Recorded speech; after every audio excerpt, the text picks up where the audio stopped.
ئازیزان بەردەوام دەبین لەگەڵتانە و دەچینە یەکەمی پرۆگرام دیارە پرس و خواسی پێگەنانی نوێی حکومەت لە عێراقدا لە ئێستادا زۆرترین قسەی لەسەر دەکرێت پێگەنانی نوێی حکومەت عێراق لەسەر بنەمای زۆرینە یاخود ڕێکەوتنی سیاسی لە نێوان کوتلە و لایەنە سیاسیەکانەوە تا ئێستا یەکلایی نەبووتەوە و لەسەری ڕێنەکەوتون. لەم سۆنگێشەوە لەگەڵ میوانەکەمان زۆر بەڕێز سەروان تاهیر کۆمەشینی ماستەر لە یاسای نێودەوڵەتی و چاودێری سیاسی دەپرسین ئاخۆ پێگەنانی نوێی حکومەت لەسەر بنەمای زۆرینە یاخود ڕێککەوتنی نێوان کوتلەکان کامیان لە سوودی کوردە و قسە و گفتوگۆی زیاتر لەبارەی ڕەوشی ئێستای پێگەنانی نوێی حکومەت و کۆبوونەوەکان و هەوڵەکان بۆ پێگەنانی نوێی حکومەتی عێراقی دەکەین. کاک سەروان سڵاوت لێبێ و بەیانیت باش بێ. دیارە هەوڵەکان بۆ پێگەنانی حکومەتی نوێی عێراق بەردەوامی هەیە.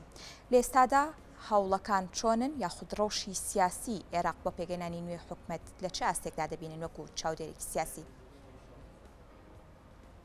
بەڵێ سەرەتا سڵاو بۆ بەڕێست و بۆ بینەرانی بەڕێزی کورسات نیوز بەهیوام ڕۆژ و کات و ساتی خۆشتانە بێ. سەرەتا ئێمە ئەگەر باز لە گرنگی پرۆسەی دیموکراسی بکەین لە عێراق لە دوای ساڵی 2003 و ڕوخانی ڕژێمی پێشووی عێراق و تا ساڵی 2005 ئیقرارکردن بە دەستوری هەمیشەی عێراق ئێمە مقارنەیەک بەراوردێک لەگەڵ ساڵانی پێشووتر دەکەین بەڵێ خەڵکی عێراق و عێراقیەکان هەنگاوی باشیان ناوە بەرەو دیموکراسیەت بەڵام ئایاوە لە ئاستی پێویستە یاوەتە پێویستمان بەوەیە کە زیاتر و زۆرتر پێویستمان بە ممارەسەکردنی ڕێساوی یاساکانی دیموکراسی هەیە لە عێراق. ئێمە گەل لە ڕوانگەی دیموکراسیەتەوە سیر بکەین لە کۆی پرۆسەی سیاسی لە دنیای دەرەوە لە وڵاتانی پێشکەوتوو پرۆسەی سیاسی بە زۆرینە و کەمینە زیاتر و زۆرتر وەکو عورفێکی متەبع کاری لەسەر دەکرێت. بەڵام بۆ ئێمەی کورد ئێمە پێویستە بەرژەوەندەکانی خۆمان بپارێزین و لە کوێی پرۆسەی سیاسی ئیداری تەنانەت لە کایە سەربازی و کایەکانی دیکەی ژیانی سیاسیشدا ئێمە زۆر بەلامانەوە ئاساییە لەو شوێنەدا هەنگاو بنێن لەو پەنجەرەیەوە تەماشای شانۆی سیاست بکەین کە بەرژەوەندی باڵای نەتەوەی کورد تێیدا پارێزراوە. بەڵێ بۆ ئێمەی کورد کە زۆرینە نین لە عێراق ئێمە پێویستمان بە دانوستان و ڕێککەوتنە لەسەر ئەساسی تەوافقی سیاسی ئێمە بگەینە پشک و پۆست و خاڵەکانمان لە تشکیلی نوێی حکوومەتی عێراقی. باشە کاک سەروان دیارە باس لەوە دەکەی کە پێویستە کورد بە یەکگرتووی بچێتە عێراق و لە بەرژەوەندیەکانی خۆی مافەکانی بەدەستبێنێت دواتر لەسەرم بابەتە زۆر ورتر قسە دەکەین. دیارە پێگەیرانی نوێی حکومەت لە ئێستادا لە ناو عێراقدا لە نێوان بەری شیعەکاندا بە تایبەتر یەکلایی نەبووتەوە. هەنێک لە لایەنەکان باس لە پێگەیران حکومەت دەکەن لەسەر بنەمای زۆرینەوە هەندێکیشان باز لە ڕێککەوتنی نێوان لایەنە سیاسیەکان دەکەن کە بتوانن حکومەت پێکبێنن. ئەم ململانەیانە بە بڕوای تۆکو چاودێرێکی سیاسی لە دوای ئەو کۆبوونەوانە یاخود لە دوای ئەو نامەیەی سەدر کە بۆ هەماهەنگی شیعە ناردی بە کۆ دەگات؟ بەڵێ ئێمە دەزانین لە سەروبەندی تشکیلی حکوومەتی عێراقین بەتایبەت لە دوای پرۆسەی هەڵبژاردننی ئەم دوایە ماڵی شیعە بەیتی شیعی لە کەوتونەتە جموجۆڵێکی زۆر مکەسەب زۆر بە وردی زۆر بە دروست و بە دیراسەکراوی ئەمان دەیانەوێت جارێکی دیکە هەوڵدن لە پرۆسی سیاسی عێراق وەک چۆن زۆرینەن وەکو پێکهاتەی کۆمەلگای عێراقی دەیانەوێت دەسەڵات و جمگەکانی حکومڕانیش لای ئەوان بێ. بەڵام لە بەرامبەر ماڵی شیعی و هێزە شیعەکان ئێمە هێزە سونیەکان و هێزە غەیرە شیعیەکانی دیکە بە پارت و لایەنە سیاسیەکانی گۆڕەپانی عێراقی و کوردستانیش هەڵبەتە ئەمانیش هەوڵ و بەردەوامی خۆیان یان هەوڵەکانی خۆیان بەردەوامی پێدەدەن بۆی کە بتوانن حسەی خۆیان دەستەبەر بکەن. بۆ ئێمەی کورد تا یەک ڕیز بین تا یەک دەنگ بین تا یەک ڕنگ بین باشتر و زیاتر و زۆرتر دەتوانین دەستەبەری مافەکانمان بکەین لە عێراقی داهاتوو. ئێمە لە پەرلەمانی عێراقی و بە تایبەت لە هەڵبژاردننی ئەم دوای عێراق توانیمان تا ڕادێکی باش ئەگەرچی مقارنە بە ساڵانی پێشووتر بکرێ لە ڕووی ژمارەی و ڕێژەی دەنگەکان ڕەنگە بەرز و نزمیان زۆری و کەمی هەبێ. بەڵام ئێمە لە هەرێمی کوردستان و پێکهاتەی کورد لە ناو عێراق ئەوە تا لە چەند ڕۆژی داهاتوو کە یەکەم کۆبوونەوەی پەرلەمانی عێراق دەکرێ و گرێ دەدرێ و دەبەسرێ قەرارە دوای ئەو کۆبوونەوە لووتکانەی کە لە نێوان یەکێتی نیشتیمانی کوردستان و پارتی دیموکراتی کوردستان بەڕێوەچوو و بەردەوامی هەیە و لیژانی تایبەتیش پێک دێنرێ بەرنامە و ئایدیاکە یان ئامانجەکە ئەوەیە کە بتواندرێ هەردوو هێزی سەرەکی لە هەرێمی کوردستان وەکو ناومانهێنان بتوانن بە یەک هەڵوێستی و یەک دیدگا بچنە پەرلەمانی عێراق و لەوێدا بتوانن بە زۆرینێ بە یەکگرتوویی کوتلەی کوردی بتوانن دەستەبەری ئەو مافانە بکەن کە ئێمە لە پێناویدا ساڵەهایە خەباتمان کردووە و دەبێ ئەو خەباتە بەردەوام بێ بەڵام ڕەنگە گۆڕان دروست بوو بێ لە سیستەمی یا لە ڕێگای بەرەو ئامانجی خەباتی ئەگەر جاران چەکداری بێ ئێستا خەباتی پەرلەمانیە یا خەباتی دیموکراسیە یا خەباتی کۆکردنەوەی زۆرینەی ئەو هێز و لایەنانەیە لەژێر چەتری ئیرادەیەکی نیشتیمانی کە بەیەکەوە بتوانن لە پێناوی بەرژەوەندیەکانی گەلی کورد دیسان تاکید لەوە دەکەینەوە بەرژەوەندیەکانی گەلی کورد دوور لە بەرژەوەندی تەسک و چوارچێوە بۆ کێشراوی ئایدیا و حیزب و لایەنێکی دیاری کراوە. باشە کاک سەروان دیارە لایەنە سیاسیەکانی کورد دەیانەوێت بە یەکدەنگی بچنە بەغداد و لێوێ مافەکانی خۆیان بەدەست بێنن ئەمە ڕوونا کە لایەنە سیاسیەکان بە تایبەتی یەکێتی و پارتی کەوتونەتە ڕێکەوتن ئەمە لە کاتێکدایە کە لە بەغداد بە تایبەتی لایەنەکانی شیعە تا ئەم کاتە ڕێنەکەوتون بە بڕوای تۆ پێگەێنانی حکومەت لەسەر بنەمای زۆرینە لە سوودی کورد دەبێت یاخود لەسەر بنەمای ڕێکەوتنی سیاسی و ئەوەی کە زۆرێک لە کوتلەکان بەیەکەوە حکومەتێک پێک بهێنن بێگومان ئەمە دەبێ بگەڕێنەوە خاڵی سەرەتا و دەستپێکی حکوومەت کە لە ڕابردووی نزیکی ئەم وڵاتە و بە تایبەت ئەوم هەرێمەی خۆشمان ئێمە تەجربەمان هەیە لەسەر ئەوەی کە هەر دەستکەوتێکی کە بەدەستمان هێناوە دەستکەوتەکانمان زیاتر و زۆرتر لە دەرەنجامی کۆبوونەوە بەردەوام و کۆبوونەوە چڕوپڕەکانە کە دوجار وامان لاتووە کە بتوانین ئەگەر چی 100% دەستەبەری مافەکانمان نەکرد بەڵام ئەوەی کە پچراوە ئەوەی کە بەدەست هاتووە دەرەنجامی اتفاقاتی سیاسی بووە دەرەنجامی ئەوە نەبووە کە ئێمە لە عێراق زۆرینەین یان کەمینە تەماشا دەکەی لە زۆر شوێن لە زۆر پلە و پۆستی ئیداری لە دوای تەشکیلکردنی حکوومەتەیەک یەک لە دوای یەکەکانی پێشووتری عێراقی ئێمە کۆمەڵێک پۆستمان وەکو کورد بە ڕێژەی جیاواز لە نێوان حیزبەکان و لە نێوان شار و ناوچە جیاجیەکان بەڵام وەکو کورد کۆمەڵێک پۆستمان وەرگرتووە ڕەنگە و پۆستە ئەگەر ئیستیحقاقی زۆرینە و کەمینە بووە ڕەنگە کەمترمان بەردەکەوت کورد شەریکی ڕاستەقینەیە لە عێراق کورد بۆ خۆی هۆکار و سەبەبکارە لە پێکێنانەوە و جارێککە داڕشتنەوەی بەرنامە و سیاسەتی حکوومەتی عێراقیە بەڵام دروستکردنەوەی حکوومەتی عێراقی لە سەردەمی دوای ڕوخانی ڕژێمی پێشوو لە دوای ساڵی 2023 ئەوە کورد بوو چوو لە بەغاجارێکی دیکە توانی هەیکەل یا پەیکەری نوێی حکوومەتی عێراقی دابڕێژێتەوە بە هاوکاری ئەو سای هاوپەیمانەکان بۆیە ئێمە لەوە دەبێ وشارتر و ورتر و شێڵگیرانەتر کار لەسەرەوە بکەین کە بڵێ لە ئایندەی نزیکی حکوومەتی عێراقی و تشکیلی حکوومەتی عێراقی ئێمە پێویست دەکا کە بە هەماهەنگی بە هاوکاری بە یەکڕەنگی بە یەکدەنجی لەژێر چەتری ئیتیفاقاتی سیاسی لەگەڵ هێز و لایەنە سیاسیەکان پەیامەکانی ئەو جارەی بۆ نمونە بەڕێز موقتەدا سەدەر و هاوکاریەکانی و هەوڵەکانی و کۆڕ و کۆبوونەوەکانی ئەمە بەڵگەیەکی حاشا هەڵنەگرە لەوەی کە ئەمان دەیانەوێت جارێککە نێوماڵی شیعی ڕێکخەنەوە ئەی ئەگەر وایە لە بەرامبەرەکەمان لەو هەوڵە چڕ و پڕەدان بۆ ڕێخستنەوەی ناوماڵی خۆیان سونەکانی عێراقی لە کاتێکە کە هەست بە غەدرێک هەست بە غوبنێک هەست بە وەکو دەڵێ ئێهمالکردنێک دەکەن بە تایبەتی لە کابینەکانی یەک لە دوایەکی بەڕێزمالیکی تەنانەت لە دوای ئەوە و عەبادیش کە ئەمان پەراوێز خرابوون دانێ خۆیان کۆبکەنەوە و یەک بگرنەوە و بتوانن هێزێک و پاوەرێکی وا دروستکەن کە بتوان لە گۆڕەپانی سیاسی عێراقی دەور و دەنگی خۆیان هەبێ ئەی بۆ ئێمە وەکو کورد نەتوانین هەمان حاڵەتی ئەوان بەرجەستە بکەینەوە یان هەوڵەکانمان چڕتر و زیاتر و زۆرتر بکەینەوە بۆیە ضرورە ئێمەی کورد لە ئێستادا زۆرترین هەوڵمان بۆ بێ بتوانین پێگە و سەنجی شایستە بە خۆمان لەناو حکوومەتی ئایندە و داهاتوی عێراق دەستەبەر بکەین. ئەو کاتە دەتوانین بەرژەوەندیە باڵەکانی کوردستان و ناوچە کوردیەکانیش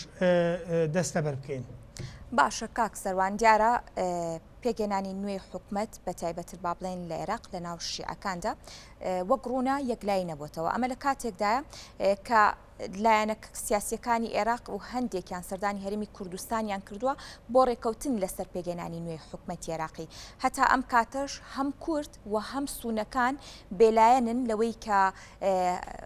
با بڵێن خۆیان یەکلای بکەنەوە لەگەڵ لایەنێکی سیاسی لە عێراق ڕێبکەون و حکومەت پێک بێنن. ئەم بێلایەنیە، ئەم بێدەنگیە، ئەم هەڵوێست دەرنەبڕینە بۆ ڕێکەوتن لەگەڵ لایەنێکی عێراقی کە کورتایسا هەڵوێستی نەبووە یاخود یەکلایی نەبووتەوە، کاریگەری لەسەر کورد هەیە؟ ئەلبەتە کورد سیاست دەکات و لە دنیای سیاستی ژدا ئێمە دەبێت ئەو خاڵە وەکو خاڵێکی درەوشاوە، وەکو خاڵێکی زۆر گرنگ، وەکو ئامانجێکی سەرەکی سیر بکەین. لە سیاستدا دۆستایەتی تاسەر یا دوژمنایەتی تاسەر بوونی نییە، بەڵام بەرژەوەندی تاسەر بوونی هەیە. بۆیە ئێمە دەبێت وەکو کورد سیر بکەین و لە حاڵەتی مراقبە و چاودێری دابین. ئێمە تشکیلی حکوومەتی عێراقی بە تایبەت سەرۆکایەتی ئەنجومەنی وەزیران ڕەنگە لەو قۆناغە بە دوور بێ لەوەی کە بدرێ بە براسوونەکانی عێراقی یا بدرێ بە کورد. تقریبا تەقسیمی با بڵێم نەخشەی سیاسی یا با بڵێم بەشکردنی کێکی سیاسی لە عێراقا دیارە بە پێی ڕێژەی کورسیەکان و ئاستی ژمارەی دەنگدەرانی لایەنە با بڵێم سیاسیەکان و تەنانەت ئاینی و ئاینزا و مەسەبەکانیش. بۆیە کورد لەو حاڵەتە دەبێت لە حاڵەتی چاوەڕوانی لە حاڵەتی مراقبەدا بێ کام پارتی سیاسی، کام هاوپەیمانی، کام زۆرینە دەتوانێت وەڵامدەرەوەی زیاتر و زۆرتری داواکان و داخوازیەکانی گەلی کورد بێ. ئێمە وکات دەتوانین لەگەڵ ئەوان هەڵبستین بە دروستکردنی هاوپەیمانیتیەک بۆ ئەنجامدانی یا بۆ ئامانجی بەشداریمان و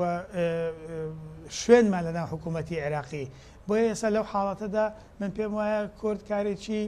باش دەکات کە جارێ خەریکی ناوخۆیەتی ئەو کۆبوونەوانەی دوێنێ و پێرێ و کۆبوونەوانی ڕابردوو و ئەو کۆبوونەوانی کە بەردەوامیش دەبن تا ئایندەیەکی نزیک و تشکیلی حکوومەتی عێراقی. بەڕای من ئەوە کارێکی باشە و سیاسەتێکی حەکیمانە و وردبینانەیە. ئێمە دەبێت سەرەتا خۆمان ڕێکخین وەکو یەک تیم، وەکو یەک دەنگ، وەکو یەک ڕنگ، اینجا بتوانین لەگەڵ بەرامبەرەکانمان لەگەڵ پارت و لایەنە سیاسی و مەزهەبی و ئاینەکان کۆبینەوە بزانین کام لە و کام هاوپەیمان و کام پارتی سیاسی دەتوانێت وەڵامدەرەوەی داواکانی گەلی کورد بێت. کە بیرمان نەچێ ئێمە جگەل لە مافاکانی هەرێمی کوردستان وەکو قەوارەیەکی فێدرالی لە ناو عێراقی فێدرال ئێمە ناوچەی کێشە لەسەر و مادەی 140مان هەیە. جارێ بزانین ئەوانەی کە تشکیلی حکوومەت دەکەن، ئەوانەی کە ئەنجومەنی وەزیرانیان وەکو دەسەڵاتی جێبەجەکار دەکەوێتە دەست، تا چەند باوەڕیان بەوەیە ئەگەرچی لە دەستوری عێراقی جێگیر کراوە مادەی 140 بۆ نمونە، بەڵام کێ دێ کاری کردەی لەسەر دەکات. باشە کاک سەروان، دیارە هەندێک لە چاودێرانی سیاسی بازدەوە دەکەن کە پێگەێنانی حکوومەتی عێراقی لە سەرەتاوە تا ئێستا لەسەر بنەمای با بڵێن ڕێکەوتنی سیاسی و کوتلەکان کراوە و ئەمە تاقی کراوەتەوە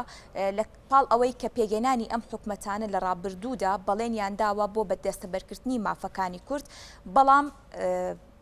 با بڵێن زۆرینەیان جێبەجێ نەکراوە. بۆیە بیر لەوە دەکرێتەوە یاخود دەوترێت ئەگەر ئەم جارە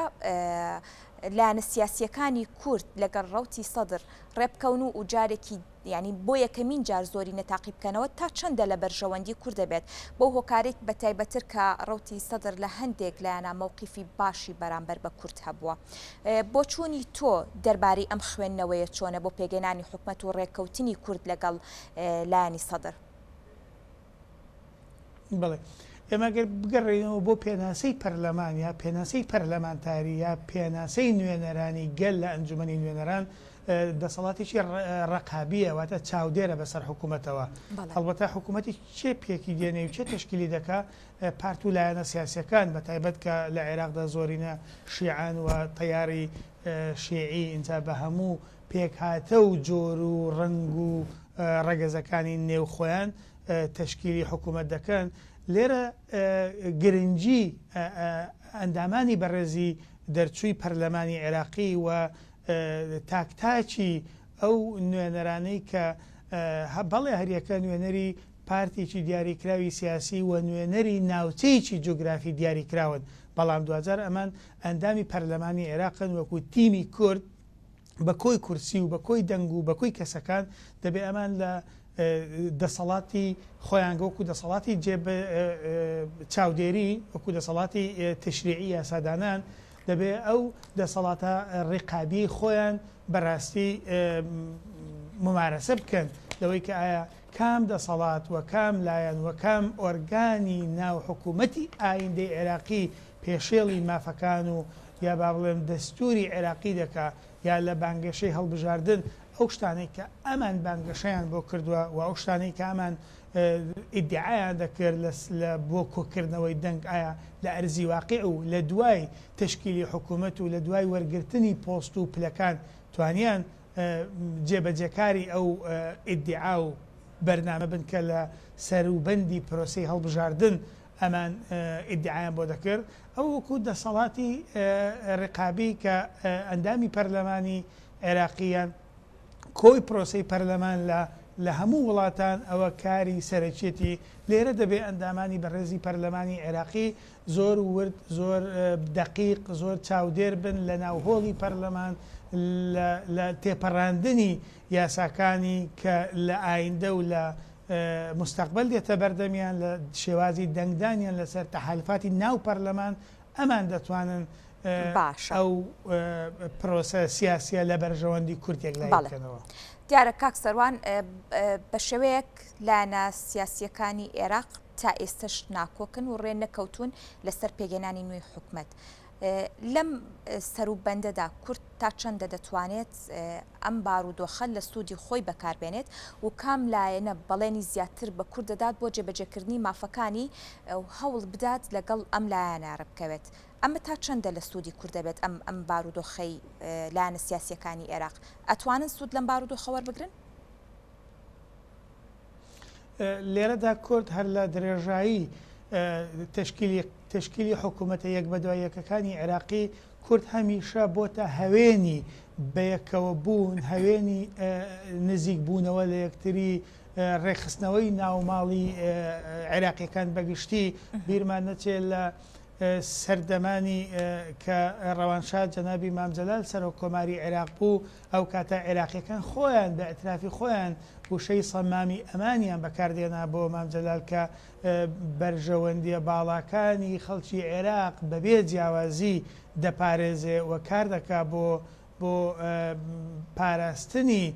دەستور کە یەکێک لە تعریفەکانی سەرۆکی کۆمار ئەوەیە کە حامی دەستور بێ پارێزەری دەستور و چەتری عێراقیەکان بێ بۆیە کورد هەمیشە لە ڕابردوو بۆ عێراق و عێراقیەکان بۆ تەواوی پێکهاتەکانی عێراق و تەواوی ئەوانەشی کە لە دەرەوەی پێکهاتەی یا تشکیلی حکوومەتە یەک لە دوایەکانی عێراق بوون کورد هەمیشە دەوری یەکبوون و یەکانگیری و ئاشتەوایی بینیوە بۆ هێزارێکی دیکە کورد لە حاڵەتی پەرتەوازبوونی ماڵی شیعی یا ماڵی سنی ئەم هەمیشە